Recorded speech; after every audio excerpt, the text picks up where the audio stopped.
The themes of the conference, this is the 8th International Storyline Conference, are sustainability and resilience. I think that it's true to say that over the years, from the early beginnings of Storyline, it has certainly proved to be both resilient and sustainable. And hopefully it will go forward in many, many different ways in many, many different countries to take forward the challenges that children have to face. It's hard to fit a lifetime of opportunity, fun, and challenge into 20 or 30 minutes. I can only try. But on the way, I shall not be reading the text on some of my screens, but commenting on what they say. So what you hear may not be what you see. Watch out for that, and I will try to leave time for you to read the text on screen and not to hurry my way through these presentations.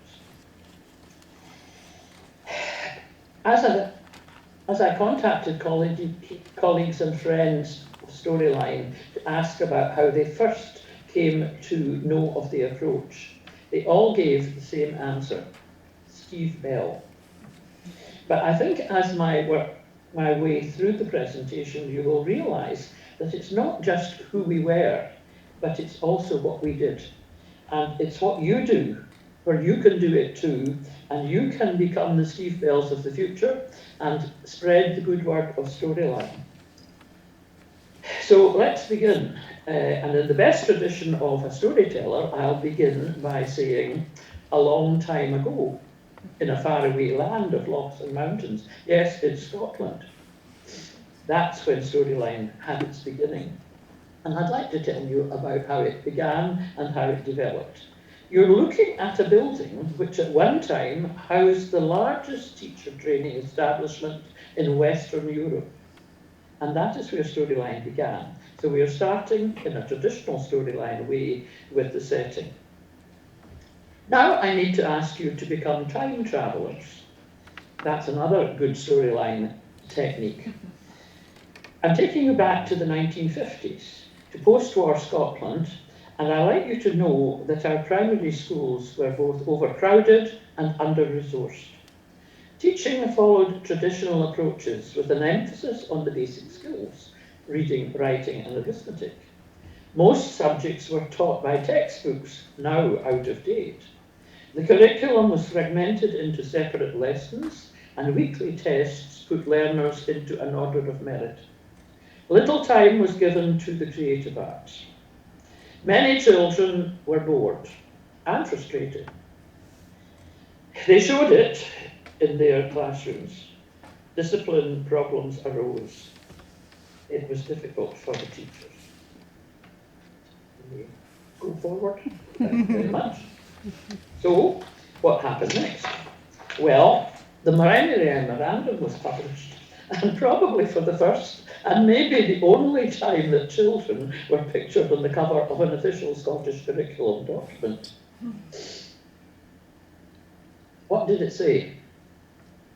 Here are the main themes of the primary memorandum, and you can see that they called for a great deal of change.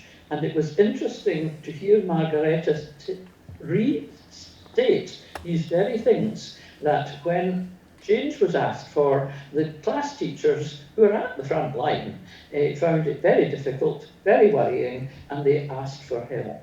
They needed help to do all these things, to make big, big changes in their behaviour. So, on we go. How was this to be implemented?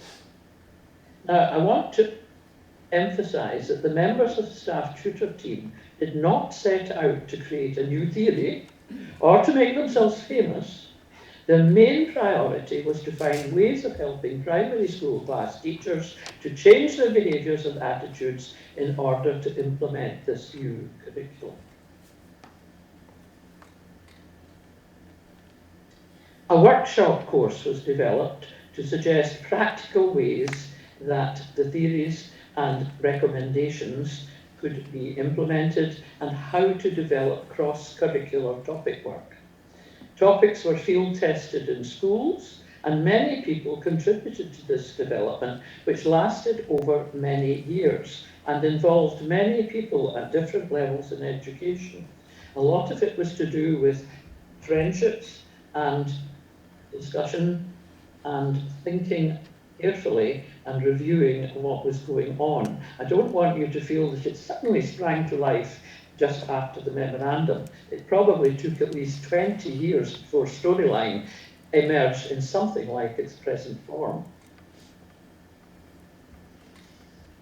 Here are the staff tutors, and we were not the only members of the team, but perhaps these are three key people. Fred Rendell, a Storyline character in his own right, a university graduate and ideas man who was to become leader of the group. He was a great communicator. He was sympathetic to the fears and anxieties of teachers and genuinely interested in working with learners of any age at all. I'm holding my finger up. Oh, thank you very much. Steve Bell, we have talked about already. Steve was a graduate of the School of Art and a charmer. Friendly, non-threatening, always cheerful and ready to help. My friendship and professional relationship with Steve over the years has been amazing, and I just love him to bits. And I know that many of you do also. I joined the team in 1970, shortly after the publication of the memorandum. Steve and Fred had already been starting work, Steve mainly in the field of art, and it was interesting to hear Margareta this morning talking about her art background. I share with her a background in early education because I was Frobel trained to work in the early stages. We were thinking also about sensory development, about all-round development, about children who had not yet acquired the skills of reading, writing and arithmetic, but who had to work in other more practical ways to enable them to learn how to do these things. I had a special interest in art, having been in a short course at the art school before I joined the staff at Jordan Hill. And then I was also very interested in language development. And later on, as a sideline to my Storyline work, I was part of an author group who wrote a reading programme, a language programme for primary schools in Scotland, which proved to be quite popular in the west of Scotland. Look to the right-hand side of the screen, and you will see me sitting beside our lovely boss. John Angus Smith was a vice principal of Jordan Hill. He was the head of the in-service department, which had been set up to help implement the recommendations of the memorandum. And he was great because he gave us freedom, time, and the support that we needed. I'm going to hold up the finger again. You can read more about the early days. Some people said that we were popular because we were free. It didn't cost anything to the local authorities. Other people said other things about us that were less complimentary. But we were given this freedom to work together and also to work with people in employment in schools and at other levels in the education system. And we worked together. We were a real team, especially in one of the years after I joined the group. We were the only three, and we were out each week in schools doing things together, usually working in pairs. And that was a very exciting part of my life because the approach was indeed constantly evolving, and we were thinking about how theory and practice might be combined.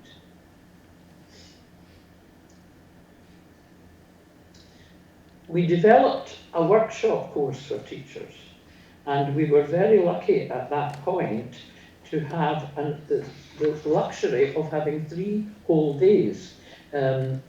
Teachers were released from their classroom responsibilities. They joined together in a local authority teachers' centre, and they came together into workshop situations. They were seated in groups because hitherto perhaps they had their classroom organised in a very different layout. They got an opportunity to work together, they got an opportunity to answer key questions, they were allowed to express their thoughts and opinions. It was helpful to have two tutors available because at the beginning we did meet with a certain amount of resistance, and if somebody was causing a lot of trouble in the course and not letting us get on with the topic, one of us could take that person aside to discuss their problems and let the other get on with the work. I became famous for making interruptions, and my colleagues were very tolerant. I was only allowed 3 times a day. However, there we go. Now, let's think a little bit more about the workshops and what was actually happening. The feedback and sharing of ideas was a feature of those workshops. So we can look at the next slide and we can see a reporting back session taking part here. And we can also see that a lot of the time was devoted to practical activities and to the making of material which explained the answers to problems. What you see on the table there is a design for a visitor centre. And this slide was taken quite recently because although Storyline is perhaps not as significant in Scottish education at the moment, there are some areas that are reviving what they call the old ideas and putting them into practice again, because we know that they work.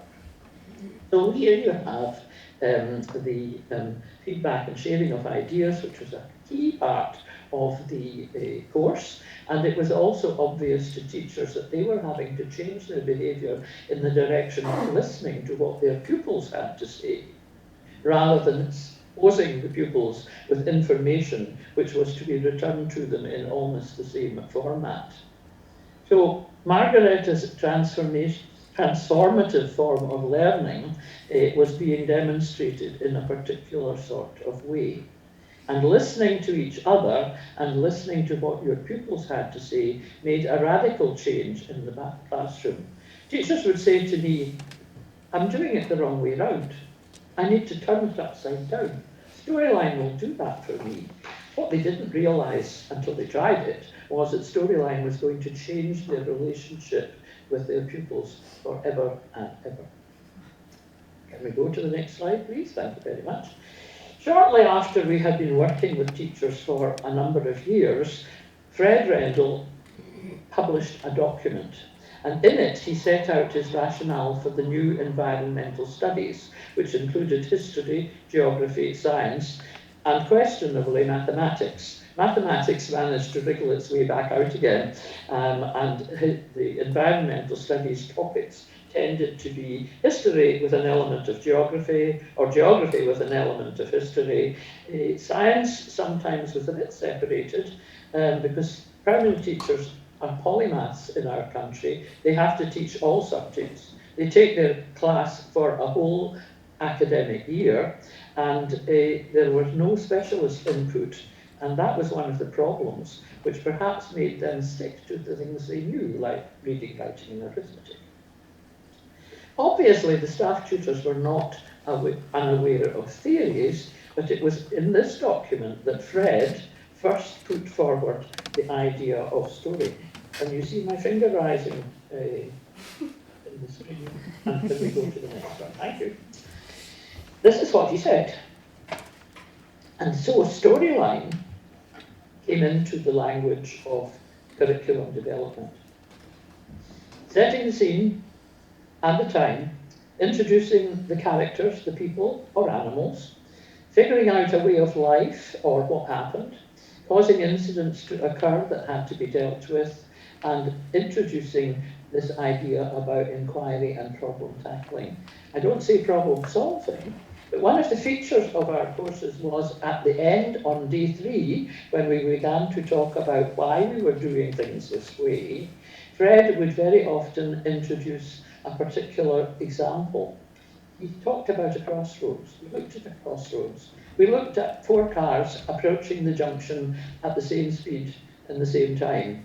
And we said to the teachers, how would you prevent an accident?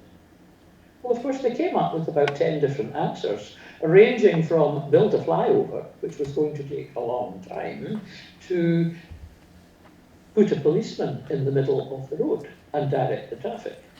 And Fred wanted the teachers to understand that we were no longer living in an era of right answers, but we were living in an era of many different answers.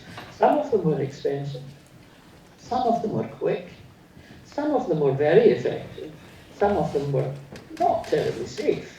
And so the teachers began to understand that their children could put forward many ideas, and then they could test them against reality and give examples. And on one particular occasion, a child who was employed in this particular problem-solving exercise said, "You could dig holes in the road." And Fred said, "Oh." But a teacher on a later course said, "They do that in Mexico." And of course, one of the things that was happening in those early days was that the world was changing. Children were traveling. Children were doing things that they couldn't do before or during the war. The whole world was turning itself upside down. And at the moment, we are in another period of great change and great danger, as Margaret has pointed out to us early this morning. So problem tackling and lots of possible answers, and the opportunity to make your own ideas, test them out, and go out to reality. When project work started, the project was connected often in the mind of the teacher rather than the lives of the children.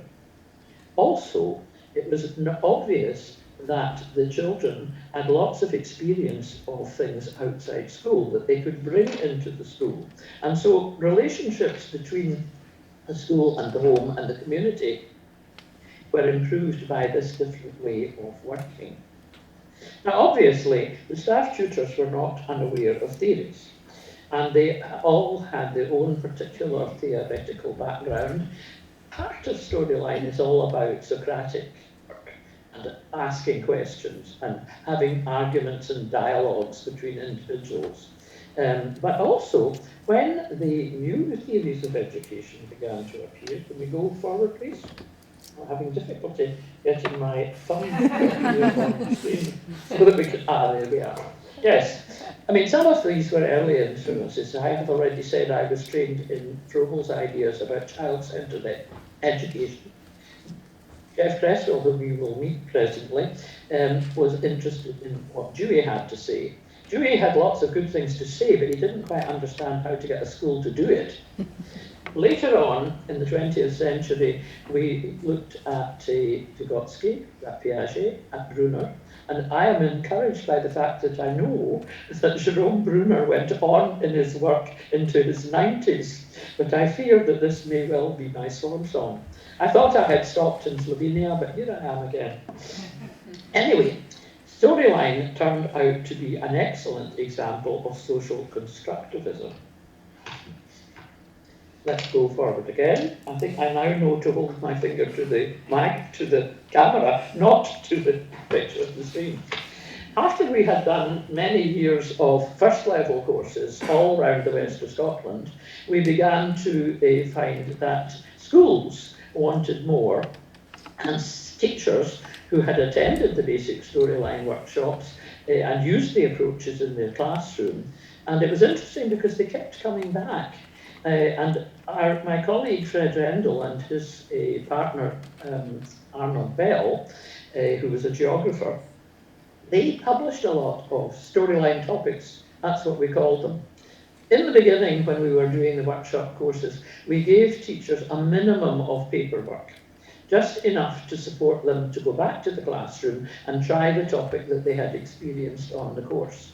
But gradually there was a demand for topics. Actually designing a topic perhaps that is based in history or in a distant land calls for quite a lot of research. And Fred loved doing that.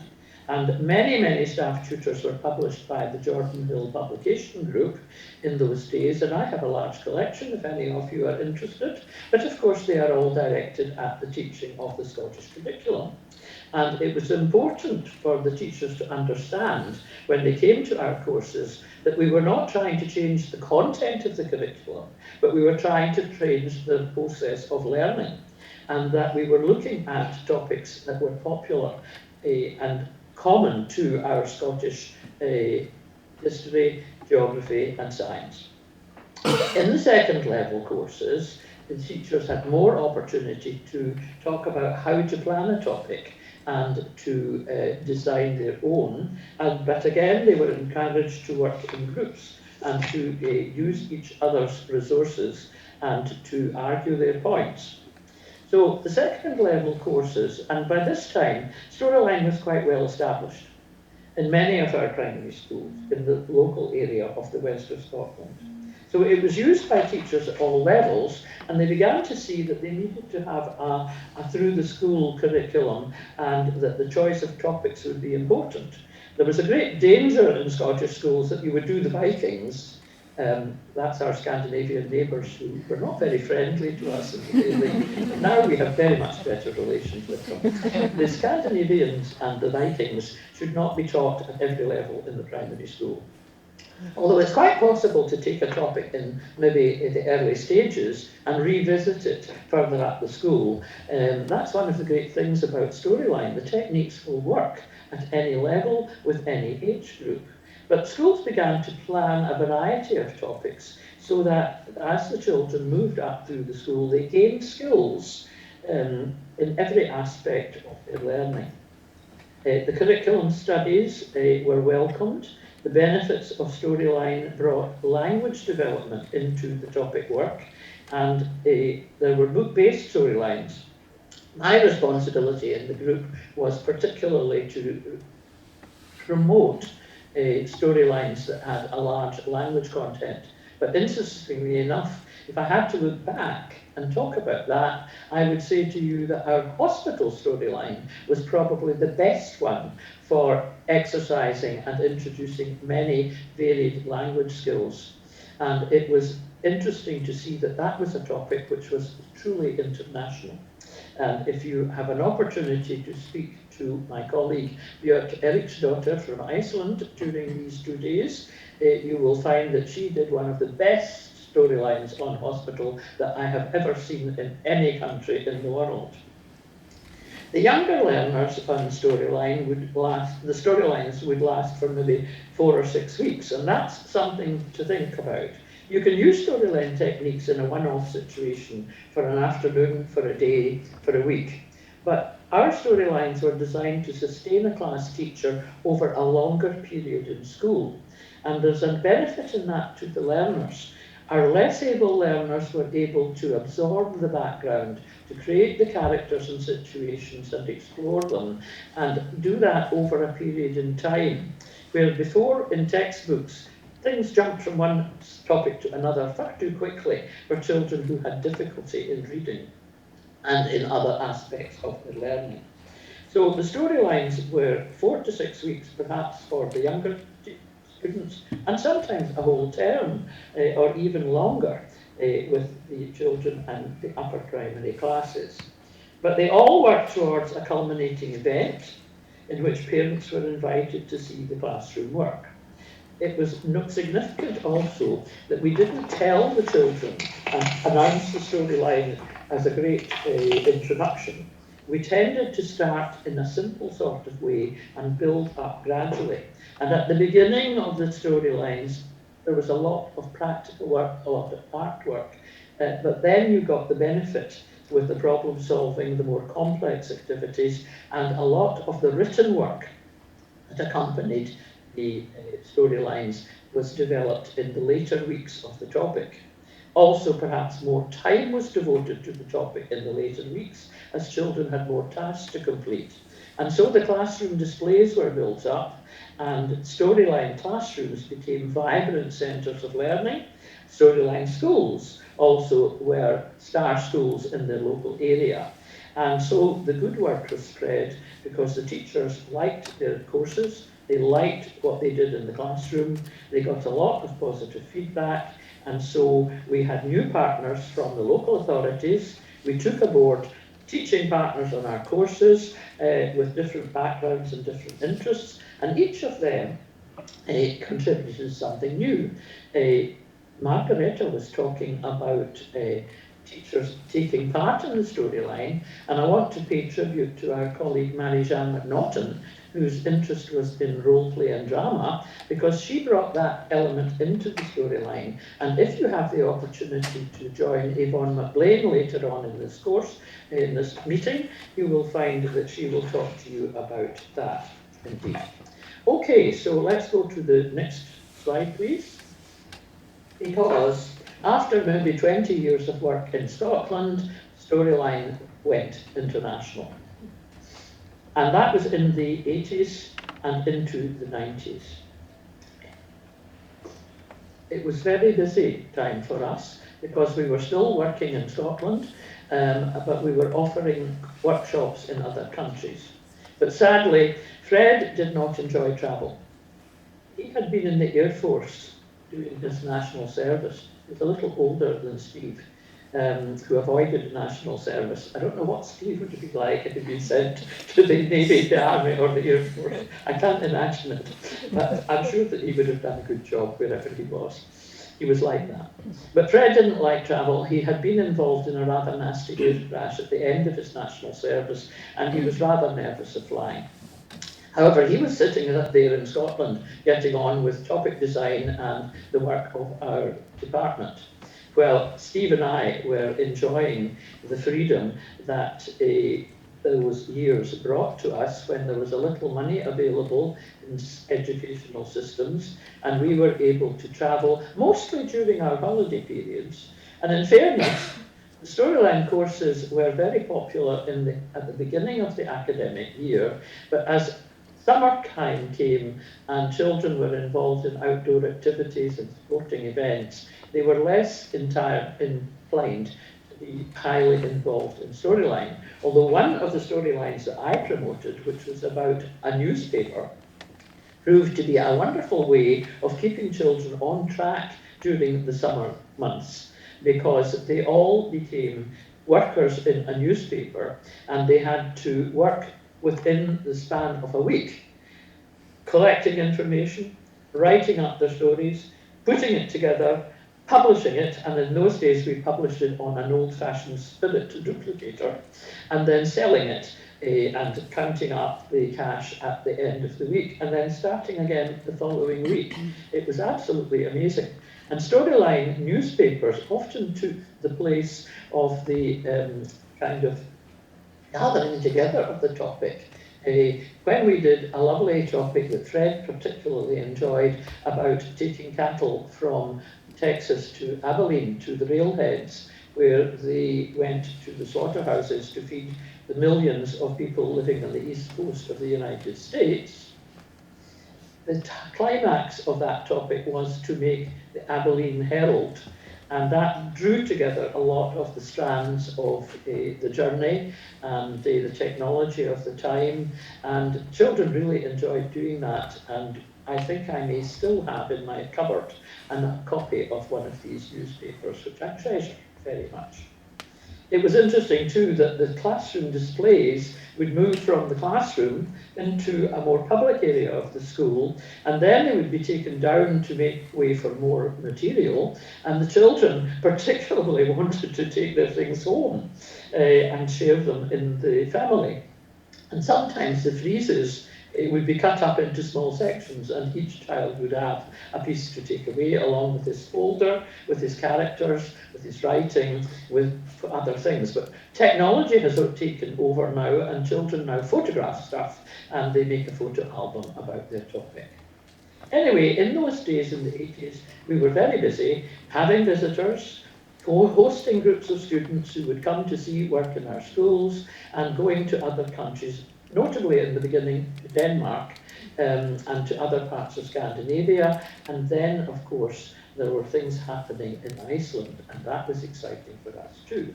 Let's go on to the next slide. Sallie, I'm sorry to interrupt you, but your time is running out. So, yeah, you need to... I love hearing your stories, but they have to be a bit shorter. Very good. Can I run on quickly? Yes, you can run on quickly. I give you another 5 minutes, but I'm sorry, the time is actually up. So. Well, I have to say that when I rehearsed, I was short of time, yeah. but I've allowed I've allowed myself to It's be, okay. You get another 5 minutes. It's okay. okay, very good. Well, let's go forward. Cathy was a Fulbright scholar, and when Cathy went back to Scotland, she spent some time shadowing Steve, and then, can we go forward, please? She went back to the USA, and you can see that she set up a small company, and there were storyline courses. And Cathy and Steve wrote a paper which I think was significant because it drew together all the things that we had in our recent developments. Right, let's go forward. Good things were happening in Iceland at the hands of Gudmundur Kristjansson. And we went on to set up, we had the course at Akureyri, we went on to set up the Golden Circle, and we met for the first time in Enschede, and you can probably see Steve and me crouching behind the table there, taking refuge. And after that, we were able to set up what we call the European Association of Educational Design. And I have to say that that was a non-profit making organisation which could have been called the Friends of Steve Bell. But the Golden Circle was named after a tour in Iceland, and the Golden Circle has continued over the years, meeting not just every 3 years, but mostly every 3 months. Every 15 months. And there should have been a Golden Circle to follow this meeting, but we are going to hold it later in the year. And it will be a place where we can gather together and talk about the future of the storyline. I think you will all be familiar with the storyline principles, and this is a paper that Steve wrote, which has been very popular. It might be more guidance than principles, it might be more practical, but it certainly proved to list features of storyline, and I think it's been a very important, pivotal paper. Okay? Publications began to proliferate, and we'll look at some of them here. I won't say too much about them, but people began to publish new works about storyline in their own language. Margareta is a good example of that, and I'm very pleased that it was possible for Ulva to show you the most recent book, which I do not have in my photograph. Okay, adopt and adapt, that's what we talk about in storyline. And it's up to you to see how you can adapt it for your own particular purposes. Jeff Cresswell had an important role to play because sadly Cathy died, and he took over her operation in the United States. And I would like to tell you stories about my experiences over there. All I can say is that I was welcomed, that it was very stimulating to work there, and that there are still excellent work going on. The Storyline Connection was published for about 10 years, and it included a topic outline and lots of articles by teachers. I'm pushing on to say we're into the millennium and we're into the conferences. I'm amazed that we were able to hold these conferences, but it was due to the goodness of the local authorities, of the countries, and of the people in Storyline who work there. And you are now the 18th, not the 18th, but the 8th Storyline Conference. Let us hope that we can go on that way. We had pre-conference workshops. That's maybe not possible here. We had teacher reflection, and we had post-conference publications. I'm not going to say much about that, except it was a great German book, and that Storyline has been significant in foreign language teaching. And if you've time to go and listen to Tamara later today or tomorrow, you will hear more about how she uses that in Tomsk. And let's finish with some slides from the classroom. Don't forget the Storyline characters, the fun people. That's very important. Don't forget the relationship between the teachers and the learners. Don't forget that Storyline learners are engaged and motivated, and if your learners are not, there's something that's not Storyline happening. And we should be proud of our work. I am very proud of the way that Storyline has developed, and sometimes quite amazed. I'm sorry we've had to run through the end of this, but perhaps that's no bad thing. And thank you very much for listening. I'm here at the internet at the end of the line, and I'm happy to help people if you contact me, and Ulva will give you my email. Thank you very much.